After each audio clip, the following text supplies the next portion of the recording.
constant. They build roads, then they're too small, they tear them down, build them again. They build buildings, population goes up, they have to tear them down. It's going on all over. Airports being reinvigorated. Next one.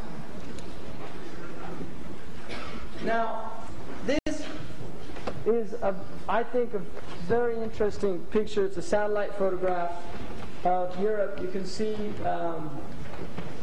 Italy there. Here we are, England. And this is looking from the sky down at the earth. Now, what struck me about this picture was that the sky, the earth has become like the sky, which is one of the signs of the end of time, is that Allah subhanahu wa ta'ala said that the earth would become, would have zina, right? إِذَا زُخْرِفَتَ الْأَرْضُ وَزَيَّنَتْ. When the earth is ornamented and zina, it gets zina. وَظَنَّ أَهْلُهَا أَنَّهُمْ قَادِرُونَ عَلَيْهَا. And its people think that they have power over the earth, the dominion over the earth. And then Allah subhanahu wa ta'ala says that He will then, His affair will come. And when it comes, there's no holding it back. It comes by night or by day, laylan aw nahara. Al-Umari radhiyallahu anhu said, laylan aw nahara, depending on where you are on the earth. But some places it would be night, some places it would be day. And so this is, I think that's a really interesting. The other sign is that it says in the Quran, إِذَا النُّجُومُ طُمِسَتْ, when the stars are put out of the sky. That Umari rahimahullah said that also was something that happened in the world before. Now, because of the massive electrical lights all over Europe, the stars are no longer seen at night. They've been put out by these lights themselves. So the night sky is no longer visible. In fact, astronomers have complained about. Next one. That's it. So, now, what time is it? 29 after 9. But we've been going a long time now. Yeah, about 9. We've got another 25 minutes. We've got questions. Yeah, I want to go through. I didn't really get to some. It's a long discussion, but what I wanted to do was look at what we should be doing as Muslims given this scenario. The first thing I want to mention that we have what's called a lot of ikhtilaf now, differences of opinions. And I've looked at the different ikhtilafat, and I think they can be summed down to some basic differences. One of the dominant differences amongst practicing Muslims is the difference between those who believe that we should be following traditional scholars' interpretations of the Quran, and those who feel no, that we have to go directly to the source text themselves.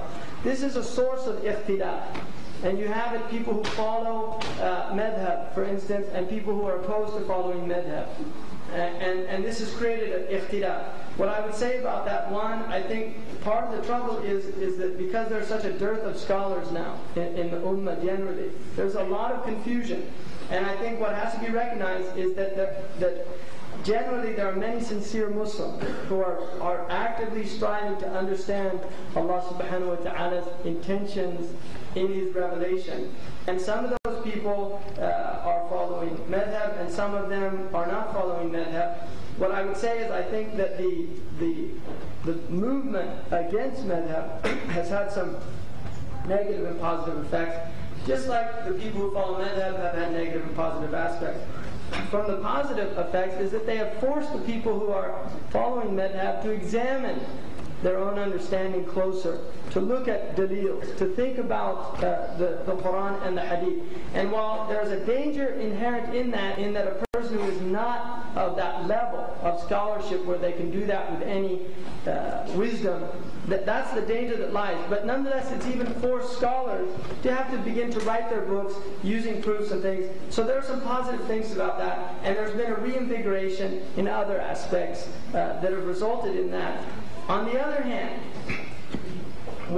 some of the more necessary, and I'm doing this, it's like I don't want to offend anybody. This is for I'm putting things out from my own personal experiences. On the other hand, one of the dangers and the sad things is that there's been a lot of attacking and takfir and tasfiq and tabdi' of people, of saying this person's a fasiq or a mubtada'. And one of the things that the ulama said is that every group always calls groups that disagree with them mubtada'.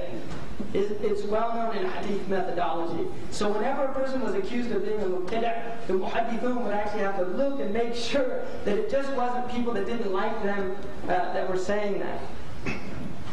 So one has to understand that. How that can be resolved, I think generally the resolution comes as people's knowledge broadens from both points of view. You have ignorant people who follow madhab who become obstinate about their own position. For instance, there are many people that Hanafi madhab or nothing. And if you don't do the dua after the Jumu'ah khutbah, it's a bid'ah. And then there's people say that the dua after the khutbah is a bid'ah. And then you have people, this just happened recently in California, that's why I'm mentioning it. There was an argument, because the imam didn't do the dua after, he was a guest imam, and there were some people who were Hanafi said, do the dua. And then somebody got up and said, it's a bid'ah, don't do it. And again, this is a common occurrence in our masjid. What I would say about that, the most important, and if you get one thing from tonight, the most important thing we all have to remember is that our ummah has many different understandings, and many of them are valid, and many of them are not. But if the ummah disagrees on a matter at a scholastic level, and disagreement is recognized as a valid disagreement, it is prohibited to condemn it. It is prohibited to condemn it. The Maliki scholars consider it a bid'ah makruha to do the dua after the prayer. The Hanafi and the Shafi'i scholars consider it to be permissible. Because of that difference of opinion, and even the Malikis would say you can't condemn it because it's only at the level of makruh, it's not muharram, and the makruh is not condemned. You can encourage somebody to leave the makruh, but you cannot condemn them and attack them for doing the makruh because there's no punishment attached to it. So people have to be aware of that. We need to gain a broader understanding of our teaching and become more tolerant of each other at both levels. Those who are following madhab need to recognize that we are in an age where there's a lot of confusion, there's a lot of misunderstanding, but there are many sincere people struggling to find what the truth is. We need to be patient with each other. Those who are not following madhab have to recognize also that the people who follow madhab are following an unbroken chain of tradition in this ummah for the last 1200 years. That we have no scholars that in the history of Sunni Islam that do not have one of the four imams after their name, including Ibn Taymiyyah al-Hanbali rahimahullah, Ibn Qayyim al-Jawziyah al-Hanbali rahimahullah, Ibn Rajab al-Hanbali rahimahullah. These in their book, Ibn Taymiyyah rahimahullah says in his fatwa many times, قال إمامنا, our imam, meaning Ahmad ibn Hanbal. So and then also Imam Ahmad himself said, من قلة علم المرء أن يقلد غيره في دينه. From the small amount of knowledge that a man imitates another man in his religion. And that is used often as a proof against people who are following their imams. And actually it's a proof against people who aren't following the imam if they don't have enough knowledge. If you are a mujtahid, then you must follow the Quran and the Sunnah without recourse to the opinions of men. If you have not reached the level of mujtahid, then you fall under the category in the Quran, فَاسْأَلُوا أَهْلَ الذِّكْرِ إِن كُنتُمْ لَا تَعْلَمُونَ. Ask the people who know if you yourself don't know. The next difference that we find very common is between the Sufiya and the Fuqaha, broad strokes. We don't really have real Sufiya anymore, and we don't really have real Fuqaha, and so it's